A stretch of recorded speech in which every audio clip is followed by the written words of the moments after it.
Ligwak o nakatakda ng graduate ang nasa 30,600 na mga benepisyaryo ng Pantawid Pamilyang Pilipino Program or 4Ps mula sa Central Visayas. Ito ang kasunod na ginawang reassessment na nagtapos sa nakaraang buwan ng Setyembre, kung saan ang mga ito ay natukoy na bilang non-4 sa listahan ng 3.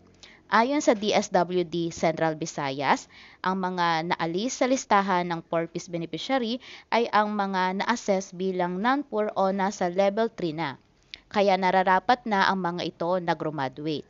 Nilinaw naman ng ahensya ang libo-libong matatanggal sa naturang listahan ay sasailalim sa transition program para hindi na bumalik sa 4 category.